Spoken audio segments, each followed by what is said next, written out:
Hey folks, welcome back to our Dice Tower preview. I'm Mark, and today we're taking a look at Expansive Universe. Expansive Universe is brought to you by Rainbow Starlight. It's for 2 to 4 players, ages 14 and up, and games range from 20 to 60 minutes. A galaxy of adventure awaits in Expansive Universe. Assemble your crew and build your fleet. This fast-paced game has many paths to victory.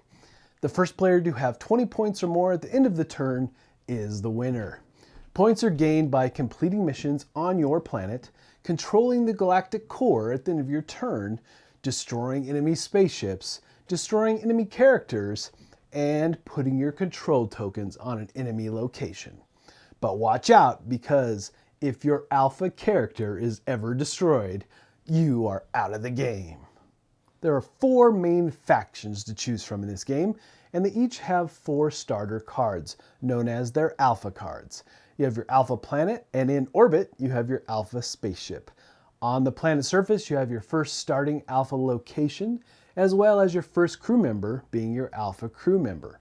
Now, this alpha crew member is crucial because it kind of acts like the king. But the thing here is that you're going to be sending this king into battle. So if you lose this character, this specific character from your crew, you're going to be out of the game. So you got to protect them. So that's kind of the starting configuration for your faction. Now, each of your factions have tokens. You have a main token, which is your crew token, which will show you where your crew is at any one time. And then you have faction tokens. When you take over things and so forth, you'll be using these tokens. Then the rest of the game, you have a couple trackers. So each player will have a point tracker and a gold tracker. Every action you perform in this game, well, pretty much every action you perform is going to require gold. However, you may have certain abilities of cards that are going to help you augment how much you have to spend, which is really key as well. And then you have your main purchase area. This is like the galactic grid, so to say. And they all have different point values. And as you lay these cards out, you will be able to purchase them on your turn. Now, the thing here is that these cards are made up of all the factions that are in the game. So you'll take all of the factions and shuffle them up and create that start pile. And on the other end of the spectrum is your discard or destroyed pile. And then you have the galactic core in the middle. Everywhere you travel in this game will require that you move through this core in order to move to the different sectors or different areas in the universe in order to maybe go after your fellow players and conquest. And that's really the basics of setup, and then you're ready to play. A quick note on this galactic core: there are several galactic cores to choose from, varying levels with different abilities. The ability on this card will affect all the players in the game. And this is the beginner card. This one is interesting because really what it does for you is allow you to move your crew to your spaceship no matter what, because its basic ability is that all locations are outdoor locations, and you have to be in an outdoor location to move your crew from a location to the spaceship. So it really gives you a leg up in the game, so to say, to move your crew around a little quicker. Now, there are 6 actions that you can perform on your turn, and you don't have to do all of them except for the first one, which is gaining gold. You have to do that step first before you do anything else. So the way you calculate that is for every location in your play area, you get 1 gold. And for your alpha planet, you get another additional gold. And then you can perform any of the rest of the actions as you see fit, as long as you have the gold to spend. So one of the main actions you're going to probably be doing throughout the game a lot is buying cards. So you're going to look at this grid of cards. And it's important to note that if you have special abilities or cards in play in your area that reduce the cost, you need to be mindful of that because there are those types of cards.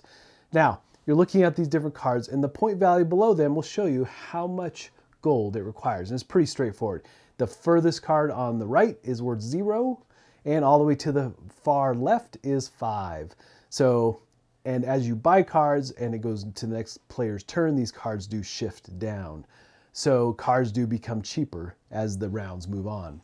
But that's one of the big things you're doing. Now, you're looking for crew. You're looking to expand your crew because when you enter into battles, or if you want to land on a world and try to fulfill a mission, it's good to have a healthy crew to do so in case you're attacked or you need to attack. And buying ships is another crucial thing, having more powerful ships. Now there's also armament that you can add to your ships to give them even more powerful abilities. And there's also weapons that you can add to your crew to make them more powerful as well. So those are all things that you're looking for to purchase, but one of the big things is locations, because locations are what you're going to be using to fulfill missions. So you'll be placing these locations in a row in your play area. So you'll be laying out all your locations next to each other. And then another possible action you're going to be performing is moving your crew around. For every adjacent location you move to, that's going to cost you additional gold to do so. Or if you're in an outdoor location, you can move to your spaceship for a gold. But in this particular game that we've set up, in this galactic core, the basic rule here is that all locations are outdoors. So you're good to go no matter what location you are in, so you can move to your spaceship at any time. But the reason you're moving to different locations is that all these locations have abilities and missions that you're going to be trying to invoke. So the missions are very straightforward. You need a crew in order to perform the missions. And there's different types of missions, and they're all labeled across the top of the card in the way of abilities or skills that your crew needs to fulfill those missions. So you might have a science and deception requirement in order to fulfill that mission, but there's going to be numerous types of locations with all kinds of varied types of missions to do. You might need multiple types of science. You might need, duplicate types of science and things like that. So the goal is to look at your crew, and if the card your crew is on can fulfill that mission based on the skill requirements, then you do. And you're going to get 2 points for that if you're on one that's on your home world. Now, the interesting thing is, the next thing we're going to look at is moving your spacecraft. So let's say you've loaded up your spacecraft, you've moved your crew there, you're ready to go across the galaxy. It's going to cost you gold for every movement that you do. Moving to the galactic core first. You always have to move through the galactic core in order to move on to another world. So let's say you're moving to your opponent's world. You land there and you're going to try to go to one of their locations with your crew, again costing you gold to move the crew from the spaceship to the location. But you may need to engage in battles in order to make some of this work. Battles are very straightforward. You're using the different abilities at the top of the cards in order to do so. And you'll calculate scores based on those. And you'll be taking cards, you'll be tapping them and so forth as needed when you engage in battle. Now, but the crucial thing though is that when you're on a planet and you're trying to fulfill a mission that is on an alien world, so to say, then you might have to battle for that spot. But if you are the only crew there, then you can put a faction token if you have the skill requirements for that mission. And if you do, then you're going to get 5 points. So moving your crew over to do these missions on other folks' worlds really can help you out. So it's very crucial to go after those things, but it's also very dangerous because your main alpha character is part of the crew. And if you're wiped out, it's bad. So those are all things to keep in mind, but remember, augmenting and building up your crew, building up your spacecraft, to do all those things and move across the galaxy and battle it out really is advantageous throughout the game. And really that covers the basics of all the different types of actions you can perform.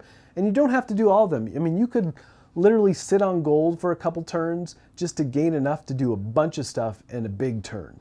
So again, you're gaining gold first, you're buying cards, you're going to be flying a spaceship, you're going to be moving your crew around in order to do missions and attacking. Missions, though, are really one of the best ways to get points that I found in this game. However, attacking does give you a lot as well.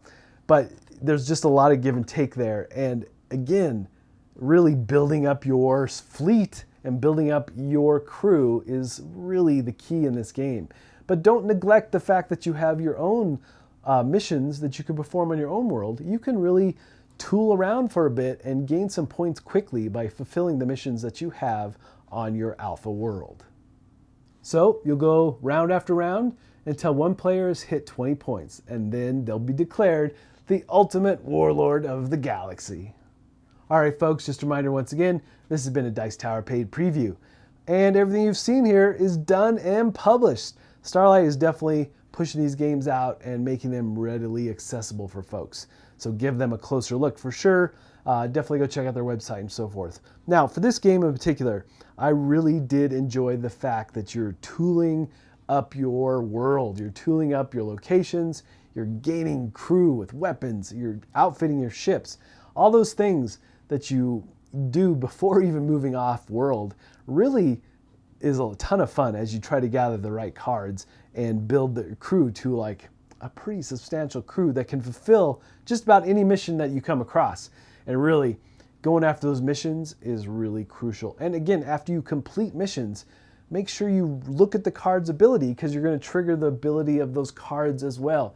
You might be doing things like stealing gold from your other players, or you might just be gaining gold from fulfilling that mission. But there's all kinds of things they do, way more than we can go into here. But just know that the abilities of these cards and battles are pretty interesting as well as you engage and get entangled, things like that. But you'll make some interesting choices as you move forward in trying to conquer the galaxy, so to say. But ultimately, folks, if this looks like something that would be of interest to you, I'm sure they'd appreciate your support. So I think that's it for me, and until next time, we'll see you at the table.